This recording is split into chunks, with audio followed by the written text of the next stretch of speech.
देश की ताकत तीनों है महान, जवान, किसान और जनता महान। जम्मू कश्मीर में ओवरग्राउंड वर्कर्स का खौफनाक नेटवर्क, आम चेहरे लेकिन आतंक का साया। वायसरान घाटी हमले से उठे कई सवाल। दैनिक भास्कर विशेष पड़ताल। 22 अप्रैल 2025 को जम्मू कश्मीर के पहलगाम की खूबसूरत वायसरन घाटी में जो हुआ, उसने पूरे देश को झकझोर कर रख दिया।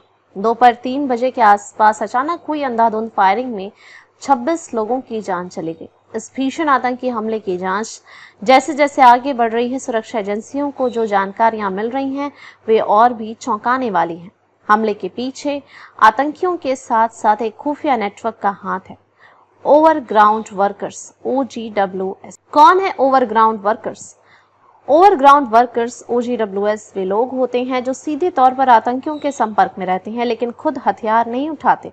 ये आम कश्मीरी नागरिकों की तरह दिखते हैं। दुकानदार, छात्र, किसान, खच्चर चलाने वाले, यहाँ तक कि पुलिस वाले या सिक्योरिटी गार्ड भी हो सकते हैं। लेकिन असल में ये आतंकियों के आंख, कान और लॉजिस्टिक सपोर्ट सिस्टम है। Retired lieutenant general Sanjay Kulkarni, जो सेना में 39 साल रहे और लंबे समय तक साउथ कश्मीर में पोस्टेड रहे, कहते हैं अगर भगवान OGW को सिंह दे दे तो हर गली में सिंह नजर आते। ये लोग आतंकी नेटवर्क की रीढ़ की हड्डी हैं।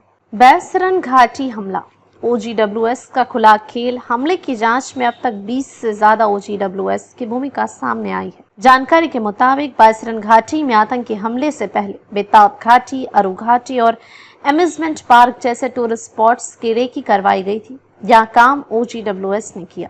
हमले में 4 ओवरग्राउंड वर्कर्स ने रेकी से लेकर आतंकियों को खाना, छिपने का ठिकाना और हथियार पहुंचाने तक में मदद की। प्रत्यक्षदर्शियों के अनुसार धर्म पूछा, ID मांगी, फिर गोली मार दी। प्रत्यक्षदर्शियों के अनुसार हमले से पहले आतंकियों ने पर्यटकों से उनका धर्म पूछा, ID कार्ड दिखाने को कहा और कुछ को कलमा पढ़ने के लिए मजबूर किया, फिर फायरिंग शुरू कर दी। इस हमले में 25 पर्यटकों समेत एक स्थानीय नागरिक आदिल हैदर मारा गया।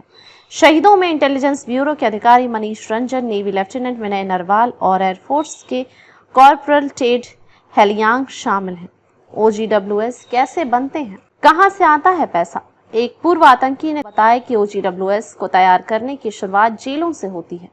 जेल में बंद छोटे अपराधियों, ड्रग्स यूजर्स और पत्थरबाज युवाओं को आतंकी संगठनों का नेटवर्क निशाना बनाता है। वहीं से उन्हें टारगेट किया जाता है। OGWS को पाकिस्तान की खुफिया एजेंसी ISI हवाला के जरिए फंड भेजती है, जो सऊदी अरब के रास्ते आता है।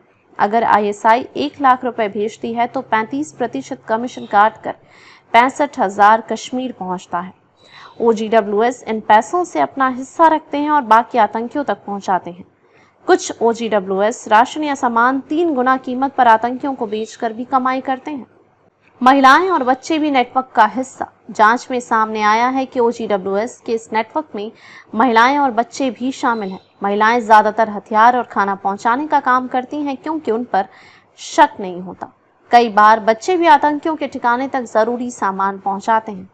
हथियारों की सप्लाई और सैटेलाइट फोन का उपयोग। पूर्व आतंकी के अनुसार आतंकी टारगेट एरिया तक बिना हथियार के पहुंचते हैं ताकि सुरक्षा बलों की नजर में न आए।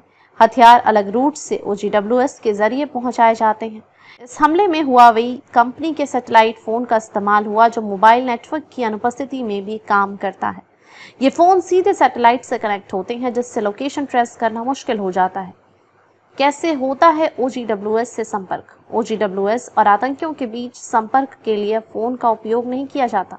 यह नेटवर्क ह्यूमन इंटेलिजेंस पर आधारित है, यानी संदेश एक व्यक्ति से दूसरे तक मुंह जबानी पहुंचाया जाता है। जंगल, पहाड़ और दूर दराज के गांव में OGWS का नेटवर्क फैला हुआ है, खासतौर पर कुलगाम, त्राल, हापतनाड़ और कोकरनाग जैसे इलाकों में। OGWS पर कार्रवाई की 3 श्रेणियां। जम्मू कश्मीर पुलिस OGWS के खिलाफ 3 स्तर पर कार्रवाई करती है। पहला कैटेगरी A, सबसे गंभीर मामलों में सीधे पब्लिक सेफ्टी एक्ट PSA के तहत कठोर कार्रवाई होती है। दूसरा कैटेगरी B, गिरफ्तारी होती है लेकिन कानूनी प्रक्रिया के तहत। तीसरी कैटेगरी C, युवा OGWS के माता पिता को बुलाकर काउंसलिंग की जाती है, चेतावनी देकर छोड़ा जाता है। PSA कानून क्या है? पब्लिक सेफ्टी एक्ट PSA 1978 में लागू हुआ था, जिसे पहले लकड़ी की तस्करी रोकने के लिए बनाया गया था। अब इसका इस्तेमाल आतंकवाद से जुड़े मामलों में भी किया जाता है। इसके तहत किसी भी व्यक्ति को बिना ट्रायल के 2 साल तक हिरासत में रखा जा सकता है। पूर्व मुख्यमंत्री फारूक अब्दुल्ला, महबूबा मुफ्ती और उमर अब्दुल्ला को भी इस कानून के तहत हिरासत में लिया गया था। निष्कर्ष, आतंक की जड़ तक पहुंचने के लिए OGWS का सफाया जरूरी। वेस्टर्न घाटी में हुए आतंकी हमले ने एक बार फिर साबित किया है कि आतंक का सबसे खतरनाक चेहरा बंदूक नहीं, बल्कि वह अदृश्य नेटवर्क है जो आतंकियों को पालता पोसता है, यानी ओवरग्राउंड वर्कर्स। जब तक इन OGWS के नेटवर्क्स को पूरी तरह खत्म नहीं किया जाएगा, तब तक घाटी में स्थायी शांति की उम्मीद अधूरी ही रहेगी। अधिक अपडेट के लिए लाइक, शेयर और सब्सक्राइब करना ना भूलें।